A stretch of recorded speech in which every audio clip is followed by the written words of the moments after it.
ಇವತ್ತು ಯಾವ ರೀತಿ ನಾವು ಕೆಲಸ ಮಾಡಿದ್ದೇವೆ ಇದೆಲ್ಲವೂ ಕೂಡ ನಾನು ಹೇಳ್ತೇನೆ. ಒಂದು ಮೊದಲನೇದಾಗಿ ನಾನು ಹೇಳುವಂಥದ್ದು, ನಾನು ಒಬ್ಬ ಆರೋಗ್ಯ ಸಚಿವನಾಗಿ ಈ ರಾಜ್ಯದಲ್ಲಿ ಸಾವಿರಾರು ಜನರ ಪ್ರಾಣವನ್ನು ಉಳಿಸುವಂತ ಕೆಲಸ ಮಾಡಿದ್ದೇನೆ, ಒಂದು ಪ್ರಾಣ ತೆಗೆಯುವ ಕೆಲಸ. ನಾನು ರಾಜಕಾರಣಕ್ಕೆ ಬಂದಿರೋದು ಕೂಡ ಜನರ ಬದುಕನ್ನ ಬದಲಿಸಬೇಕು, ಸಮ ಸಮಾಜವನ್ನ ನಿರ್ಮಾಣ ಮಾಡಬೇಕು ಅಂತ ಹೇಳಿದ್ದೀನಿ ಹೊರತು ನನ್ನ ವೈಯಕ್ತಿಕ ಏಳಿಗೆಗೋಸ್ಕರ ಅಲ್ವಾ, ಅಥವಾ ನಾನೊಂದು 20 ಕಾಲೇಜ್ ಮಾಡ್ಲಿಕ್ಕೆ ಬಂದಿಲ್ಲ. ಒಬ್ಬೊಬ್ಬರ ಹತ್ರ 5 ಲಕ್ಷ 10 ಲಕ್ಷ ಇಟ್ಕೊಂಡು ನಿಮ್ಗೆ ಆ ಸೀಟ್ ಕೊಡಿಸ್ತೀನಿ, ಮೆಡಿಕಲ್ ಸೀಟ್ ಕೊಡ್ತೀನಿ, ಇಂಜಿನಿಯರಿಂಗ್ ಸೀಟ್ ಕೊಡ್ತೀನಿ, ಈ ಬಾಳ್ ನಾನು ಮಾಡಿಲ್ಲ, ಇಂಥ ಬಾಳ್ ನಾನು ಮಾಡಿಲ್ಲ.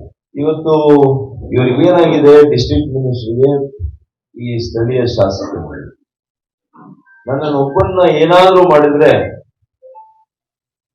ಬಿಜೆಪಿಯ ಪ್ರಭಾವವನ್ನ ಕುಗ್ಗಿಸಬಹುದು ಈ ಜಿಲ್ಲೆಗಳಲ್ಲಿ ಅಂತ ಇವರು ಮುನ್ನಾರ. ಇದು ನಿಮ್ಮ ಸಾಧ್ಯ ಆಗೋದಿಲ್ಲ. ನೀವು ಮೋಸದಿಂದ, ಅಧರ್ಮದಿಂದ, ಕಾನೂನು ಬಾಹಿರವಾಗಿ ನನ್ನ ಹೆಸರು ಸೇರಿಸಿದ ಮರುಕ್ಷಣನೇ ನಿಮ್ಮ ರಾಜಕೀಯ ಅವನತಿ ಪ್ರಾರಂಭ ಆಗಿದೆ ಅಂತ ನಾನು ಎಚ್ಚರಿಕೆ ಕೊಡುತ್ತೇನೆ.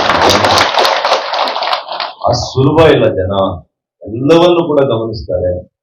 ಯಾವ್ದು ಸತ್ಯ, ಯಾವ್ದು ಧರ್ಮ, ಯಾವ್ದು ಅಧರ್ಮ ಎಲ್ಲವನ್ನೂ ಕೂಡ ಅರ್ಥ ಮಾಡಿಕೊಳ್ಳುವಂತ ಶಕ್ತಿ ಜನಸಾಮಾನ್ಯರಲ್ಲಿದೆ, ನಿಮ್ಮ ಮತ್ತೊಂದಿದೆ. ಮುಂದಿನ ದಿನಗಳಲ್ಲಿ ನಿಮಗೆ ಶಾಸ್ತಿಯನ್ನ ಅವರೇ ಮಾಡ್ತಾರೆ. ನಾನಲ್ಲ. ದಲಿತರ ಹೆಸರಲ್ಲಿ ಒಂದು ಅಸ್ತ್ರ ಇಟ್ಕೊಂಡು ಏನೇ ಮಾಡಿ ನಮ್ಮನ್ನ ಮುಗಿಸ್ಬೇಕು ಅನ್ನುವಂಥದ್ದು ಅವರ ಒಂದು ಇದಿದೆ. ಇರ್ಲಿ, ಪೊಲೀಸ್ನವರು ಸಾವಾಗಿ ಇನ್ನೆಲ್ಲ 1 ಗಂಟೆ 2 ಗಂಟೆ ಇನ್ನ ಅವರ ಪತ್ನಿಗೆ ಸರಿಯಾಗಿ ಅರ್ಥ ಆಗಿಲ್ಲ, ಯಾಕೆ ಸತ್ತಿದ್ದಾನೆ, ಹೆಂಗ್ ಸತ್ತಿದ್ದಾನೆ. ಆ ದುಃಖದಲ್ಲಿ ಆ ಮಹಿಳೆ ಇದ್ದಾರೆ. ಆಕೆಯನ್ನ ಕಾನ್ಸ್ಟೇಬಲ್ ಮೂಲಕ ಕರ್ಸ್ಕೊಳ್ಳೋ ಅಷ್ಟರಲ್ಲಿ ಅದು ಕಾಂಗ್ರೆಸ್ ಕಾರ್ಯಕರ್ತರು ಆಲ್ರೆಡಿ ಪೊಲೀಸ್ ಸ್ಟೇಷನ್ ಇದ್ದಾರೆ. ಎಲ್ಲ ಕಾಂಗ್ರೆಸ್ ಕಾರ್ಯಕರ್ತರು ಅಥವಾ ಶಾಸಕರ ಹಿಂಬಾಲಕರು. ಯಾಕೆಂದ್ರೆ ನಾನು ನೋಡಿದ್ದೀನಿ, ಅಲ್ಲಿನ ಕಾಂಗ್ರೆಸ್ ನಿಜವಾದಂತ ಕಾರ್ಯಕರ್ತರು ಯಾರು ಅಲ್ಲಿ ಹೋಗಿಲ್ಲ. ಯಾಕೆಂದ್ರೆ ನಾನು ಅಲ್ಲಿ ಇದ್ದವನೇ ಅಲ್ವಾ, ಅವ್ರಿಗೂ ಕೂಡ ಗೊತ್ತಿದೆ ಡಾಕ್ಟರ್ ಸುಧಾಕರ್ ಅವರ ವ್ಯಕ್ತಿತ್ವ ಏನು ಅನ್ನೋದು ಗೊತ್ತಿರೋದ್ರಿಂದ ಅವ್ರು ಯಾರು ಹೋಗಿಲ್ಲ. ಒಬ್ಬ ಒಳ್ಳೆಯ ಕಾಂಗ್ರೆಸ್ ಕಾರ್ಯಕರ್ತ ಯಾರು ಕೂಡ ಹೋಗಿರೋದೆಲ್ಲ ಈಗಿನ ಶಾಸಕರ ಹಿಂಬಾಲಕ. ಅವ್ರೇನು ಯಾವತ್ತು ಕಾಂಗ್ರೆಸ್ಗೂ ಸರಿಯಾಗಿ ಓಟ್ ಹಾಕಿಲ್ಲ. ಅವ್ರ MLA ಯಾವಾಗ ಫಸ್ಟ್ ಓಟ್ ಹಾಕೊಂಡಿರೋದೇ ಅವನು, ಹಂಗೇನೆ ಅವರು ಅಂತವರು ಸ್ಟೇಷನ್ಗೆ ಹೋಗಿ ಅಲ್ಲಿ ಆಕೆ ಮೇಲೆ ಎಲ್ಲ ಒತ್ತಡ ತಂದು ನನಗಿರೋ ಮಾಡಿ PSI ಶರಣಪ್ಪ ಮತ್ತೆ ಮತ್ತೆ ಹೇಳ್ತೀನಿ, ಈ ಮಹಾನ್ ಭಾವನ ನಾನೇ ತಂದಿದ್ದೀನಿ. ಆಕೆ ವಾಸ್ತವ ಸ್ಥಿತಿಯನ್ನ ಕಂಪ್ಲೇಂಟ್ ನಲ್ಲಿ ಬರೀಲಿಕ್ಕೆ ಹೋದ್ರೆ ಇದಾಗದಿಲ್ಲಮ್ಮ, ಆ ಡೆತ್ ನೋಟ್ ಅಲ್ಲಿ ಏನಿದೆ ಅದನ್ನೇ ನೀನ್ ಬರಿಬೇಕು ಅಂತ ಒತ್ತಡ ಮಾಡಿರ್ತಕ್ಕಂಥ ಅಧಿಕಾರಿ. ಇದೆಲ್ಲ ಕೂಡ ತನಿಖೆ ಆಗ್ತದೆ. ಕಾನೂನಿಗೆ ಯಾರು ಕೂಡ ದೊಡ್ಡವರಲ್ಲ. ಕಾನೂನು ಕೆಳಗಡೆ ನೀವು ನೋಡ್ತಾ ಇದ್ದೀರಲ್ಲ, ಇವತ್ತು ಸುಪ್ರೀಂ ಕೋರ್ಟ್ ಆದೇಶಗಳು ಯಾರು ದೊಡ್ಡವರಲ್ಲ, ಎಲ್ಲ ಕೂಡ ಹೊರಗಡೆ ಬರಬೇಕು. ಯಾರು ಇದರಿಂದ ಇದ್ದಾರೆ, ಇದರ ಮುಂದೆ ಇದ್ದಾರೆ, ಎಲ್ಲವೂ ಕೂಡ ಬರಬೇಕು. ತಾರ್ಕಿಕ ಅಂತ್ಯ ಕೂಡ ನಾವು ನೋಡ್ತೀವಿ. ಶಾಸಕರು ಏನ್ ಮಾಡಿದ್ದಾರೆ, ಸ್ಥಳೀಯ ಶಾಸಕರು ಬಹಳ ನಿರಾವೇಶವಾಗಿ ದಲಿತ ಹುಡುಗನಿಗೆ ಅನ್ಯಾಯ ಆಗಿದೆ, ದಲಿತ ಕುಟುಂಬಕ್ಕೆ ಅನ್ಯಾಯ ಆಗಿದೆ, ಇದಕ್ಕೆ ನೇರ ಹೊಣೆ MP ಅವರು. MP ಗೂ ಬಾಬು ಸಂಬಂಧ ಇಲ್ಲ. ಈ ಹುಡುಗರು ದುಡ್ಡು ಇಸ್ಕೊಂಡಿರೋರು ನನ್ನ ಜೊತೆ ಸಂಪರ್ಕ ಇಲ್ಲ, ಆದ್ರೆ MP ಅವರು ಕಾರಣ. ಯಾಕೆ? Death note, so called death note ಇದೆ. ಪೊಲೀಸ್ ಅಧಿಕಾರಿಗಳ ಕರ್ತವ್ಯ ಏನಿತ್ತು? ನೀವು ಎನ್ಕ್ವೈರಿ ಮಾಡಬೇಕಾಗಿತ್ತು, ಇನಿಷಿಯಲ್ ಎನ್ಕ್ವೈರಿ ಮಾಡಬೇಕಾಗಿತ್ತು. ನಾನು ಯಾವ ರೀತಿಯಲ್ಲಾದರೂ ಈ ವ್ಯಕ್ತಿಗೆ ನನ್ನ ಪರಿಚಯ ಇದೀನಾ, ನನಗೂ ಅವ್ರ ಸಂಪರ್ಕ ಇದೆಯಾ ನೋಡ್ಬೇಕಾಗಿತ್ತು, ವಹಿವಾಟು ಇದೆಯಾ ನೋಡ್ಬೇಕಾಗಿತ್ತು. ಅವ್ರು ಏಕಾಏಕಿ ಏನ್ ಮಾಡ್ತಾರೆ, ಇತಿಹಾಸದಲ್ಲಿ ಮೊದಲನೇ ಸರಿ ಒಬ್ಬ ಸಿಟ್ಟಿಂಗ್ ಮೆಂಬರ್ ಆಫ್ ಪಾರ್ಲಿಮೆಂಟ್, 140 ಕೋಟಿ ಭಾರತೀಯರಲ್ಲಿ 534 ಜನ ಲೋಕಸಭಾ ಸದಸ್ಯರಲ್ಲಿ ನಾನು 20 ಲಕ್ಷ ಜನರು ನನ್ನನ್ನ ಆಯ್ಕೆ ಮಾಡಿ 20 ಲಕ್ಷ ಮತದಾರ ನನ್ನ ಕ್ಷೇತ್ರದಲ್ಲಿದ್ದಾರೆ. 2 ಬಾರಿ ಈ ರಾಜ್ಯದಲ್ಲಿ ಸಚಿವನಾಗಿ ಕೆಲಸ ಮಾಡಿದೆ, 3 ಸಲ ಶಾಸಕನಾಗಿದೆ. ಯಾವುದೇ ಒಂದು ಸಣ್ಣ ಕಪ್ಪು ಚಿಕ್ಕೆ ಒಬ್ಬರ ಹತ್ರ ಹಣ ತಗೊಂಡಿರುವಂತ ಕಾಲದಲ್ಲಿ ನನ್ನ ಜೀವನದಲ್ಲಿ ಈ ಜಿಲ್ಲೆಯಲ್ಲಿ ಈ ಕ್ಷೇತ್ರದ ಒಬ್ಬ ರೈತ ಹೇಳಿದ್ರೆ ಅವತ್ತೇ ನಾನು ರಾಜಕಾರಣದಿಂದ ದೂರ ಹೋಗ್ತೀನಿ. ಇದನ್ನ ರಾಜಕೀಯವಾಗಿ ಬಳಸ್ಕೋಬೇಕು. ಈ ಶಾಸಕ, ಸೋಕಾಲ್ಡ್ ಶಾಸಕ, ಆತನಿಗೆ ಏನಾದ್ರೂ ಮಾಡಿ, ಇದೊಂದು ಪ್ರಕರಣ ಸಿಕ್ಕಿದೆ, ಅದು ಸಾವಾಗಿರೋದಕ್ಕೆ ನೋವಿಲ್ಲ. ಅದಕ್ಕೊಂದು ವಾರದಿಂದ ಒಬ್ಬ ಇದೇ ದಲಿತ ಹುಡುಗ ಪೆಟ್ರೋಲ್ ಬಂಕ್ ಅಲ್ಲಿ ನೇಣಿಗೆ ಶರಣಾಗಿರ್ತಾನೆ. ಅವನ ಬಗ್ಗೆ ಯಾಕೆ ಹೋಗಿಲ್ಲ? ಒಂದೇ ವಾರದಿಂದ ಅದೇ ವಾರ್ಡಲ್ಲೇ ಅಲ್ಲಿಗೆ ಹೋಗಿಲ್ಲ. ಯಾಕೆಂದ್ರೆ ಅಲ್ಲಿ ಸುಧಾಕರ್ ಹೆಸರಿಲ್ಲ. ಇಲ್ಲಿ ಅವರಿಗೆ ಮುಖ್ಯವಾಗಿರುವಂತದ್ದು ಸುಧಾಕರ್ ಹೆಸರಿದೆ.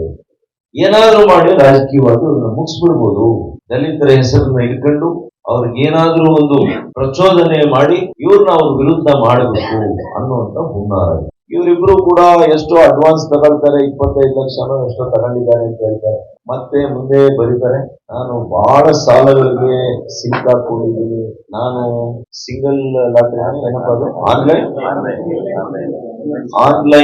ಗ್ಯಾಂಬ್ಲಿಂಗ್ ಮಾಡ್ತೇನೆ, ಅದರಲ್ಲಿ ನನಗೆ ಲಕ್ಷಾಂತರ ರೂಪಾಯಿ, ನನಗೆ 11 ಲಕ್ಷನೋ ಏನೋ ನಷ್ಟ ಆಗಿದೆ.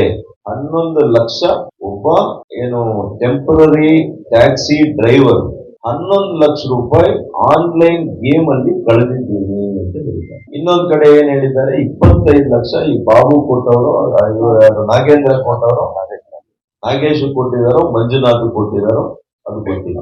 ಆದ್ರೆ ನನ್ನ ಹೆಸರು ಉಲ್ಲೇಖ ಮಾಡಿದ್ದಾರೆ. ಸುಧಾಕರ್ ಅವರು ಕಾರಣ, ಇವರ ಹಿಂಬಾಲಕರು ಏನೋ ಅವರಿಗೆ ಹಿಂಬಾಲಕರು ಇದ್ರು, ಬೆಂಬಲಿಗರು ಅಂತ ಬಂದಿದ್ದಾರೆ. ಮೊದಲನೇದಾಗಿ ನಾನು ಸ್ಪಷ್ಟಪಡಿಸುವಂತೆ, ನಾನು ಇದೆಲ್ಲ ಆದ್ಮೇಲೆ ಡೆಲ್ಲಿಯಲ್ಲಿ ನನಗೆ ಮಾಹಿತಿ ಬಂದಾಗ ತಿಳ್ಕೊಂಡೆ, ಯಾರಪ್ಪ ಈ ನಾಗೇಶ್ ಯಾರು, ಬಾಬು ಯಾರು, ಮಂಜುನಾಥ್ ಹೇಳಿದ್ರು. ನಾಗೇಶ್ ಬಂದು ನಮ್ಮ ಹಿಂದೆ ತಾಲೂಕ್ ಪಂಚಾಯತಿ ಅಧ್ಯಕ್ಷರಾಗಿದ್ದರು ಜನತಾದಳದಲ್ಲಿದ್ದಾಗ. ತದನಂತರ ನಾನು ಕಾಂಗ್ರೆಸ್ ಬಂದಾಗ ನನ್ನ ಜೊತೆಲಿ ಬಂದರು. ನಾನು ಶಾಸಕನಿರುವಾಗ, ಮಂತ್ರಿ ಇರುವಾಗ ಅವರಿಗೆ ಕೂಡದ ಅಧ್ಯಕ್ಷ ಕೂಡ ಮಾಡಿದ್ದೆ. ಯಾರನ್ನ? ನಮ್ಮ ಕೃಷ್ಣಮೂರ್ತಿ ಅಂತೇಳಿ ದಲಿತ ಸಮುದಾಯಕ್ಕೆ ಸೇರಿದ್ದೆ, ಒಬ್ಬ ಹಿರಿಯ ನಾಯಕರು. ಅವರಿಗೆ ನಾನು ಒಬ್ಬ ದಲಿತರಿಗೆ ಅವಕಾಶ ಮಾಡಿಕೊಡ್ಬೇಕು ಅಂತೇಳಿ ನಾನು ಕೃಷ್ಣಮೂರ್ತಿ ಅವರಿಗೆ ಕೂಡ ಅಧ್ಯಕ್ಷರನ್ನ ಮಾಡಿದ್ದೆ. ಅವರ ಅಳಿಯ ನಾಗೇಶ್ ಅಂತ ಹೇಳಿದ್ದೆ. ನನಗೆ ಕೃಷ್ಣಮೂರ್ತಿ ನಮ್ಮ ನಾಯಕರೇ ಬಿಟ್ಟರೆ ಅವ್ರ ಅಳಿಯಾಗೂ ನಮಗೇನು ಸಂಬಂಧ ಇಲ್ಲ. ನನ್ನ ಜೊತೆ ಎಂದೂ ಕೂಡ ಮಾತಾಡಿದವನಲ್ಲ ನಾಗೇಶ್. ಎರಡನೇ ವ್ಯಕ್ತಿ ಮಂಜುನಾಥ್.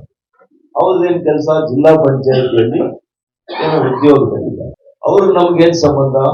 ಅವ್ರು ನಮ್ಮ ಹೋಬಳಿಯಲ್ಲಿ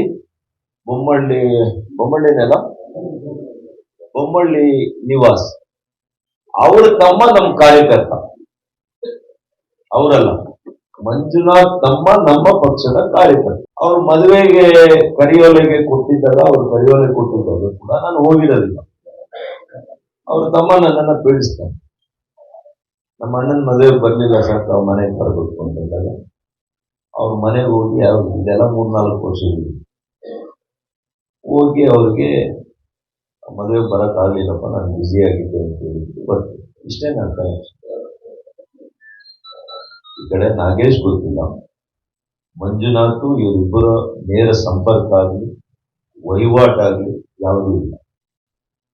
ಇನ್ನು ಈ ವ್ಯಕ್ತಿ ಯಾರು? ಬಾಬು. ನನ್ನ ಜೀವನದಲ್ಲಿ ನಾನು ನೋಡೇ ಇಲ್ಲ. ಬಾಬು ಅನ್ನೋರು ನನ್ನ ಹತ್ರ ಎಂದೂ ಕೂಡ ಜೀವನದಲ್ಲಿ ಬಂದು ನಾನು ಬಾಬು ಈ ರೀತಿಯಲ್ಲಿ ಕೆಲಸ ಕೊಡಿಸ್ಬೇಕು ಸರ್ ಅಂತ ಕೇಳೂ ಇಲ್ಲ. ಬಹುಶಃ ನನ್ನ ಜೀವನದಲ್ಲಿ ನೂರಾರಲ್ಲ ಸಾವಿರಾರು ಉದ್ಯೋಗಗಳನ್ನ ಕೊಡಿಸಿದ್ದೇನೆ. ಖಾಸಗಿ ವಲಯದಲ್ಲೂ ಕೊಡಿಸಿದ್ದೇನೆ, ಸರ್ಕಾರದ ಮಟ್ಟದಲ್ಲಿ ಏನು ಸಾಧ್ಯತೆಗಳಿದೆ ಔಟ್ಸೋರ್ಸ್ ಅಲ್ಲಿ ಇರ್ಬೋದು, ಇನ್ನೇನೇ ಇರ್ಬೋದು. ಯಾಕಂದ್ರೆ ಗೌರ್ಮೆಂಟ್ ಕೆಲಸ ಕೊಡಿಸೋದು ಸುಲಭ ಮಾತಲ್ಲ.